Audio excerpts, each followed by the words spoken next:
A MOBA probably isn't the first thing that comes to mind when you think of Dead Island.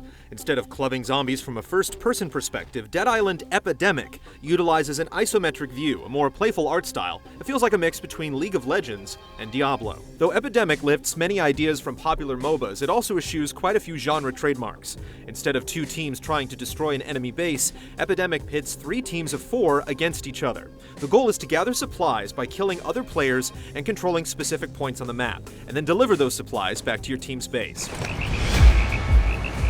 There are no minions or creeps to help teams accomplish their goals. Unending waves of zombies pour in from seemingly everywhere and are a threat to everyone. Special types of zombies make things even more difficult. The most annoying of these is a mutated 4-legged monster that can trap players with her enormous elastic tongue, allowing other zombies and human opponents to take advantage.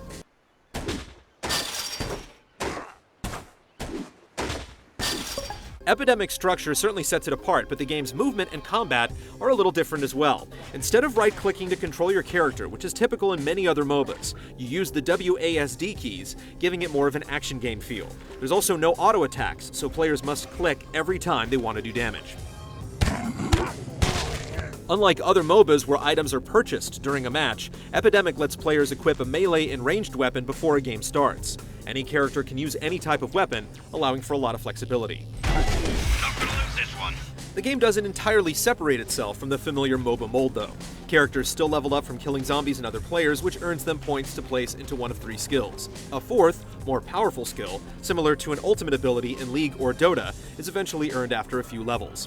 Many of these skills are what you would expect. Some are great for quick bursts of damage, some help you escape, and others can be used for defense. Ring around. Show 'em some of my hospitality.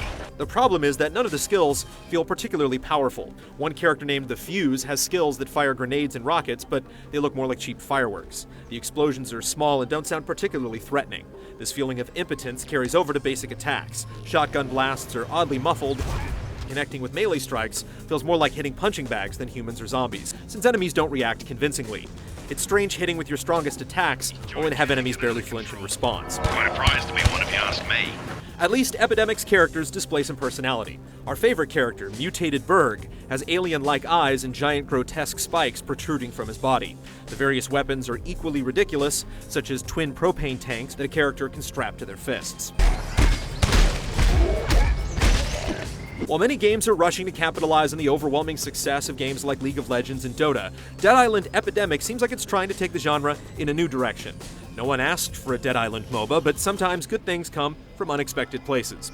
Maybe Epidemic will end up being the good kind of monstrosity if it keeps mutating after this early beta.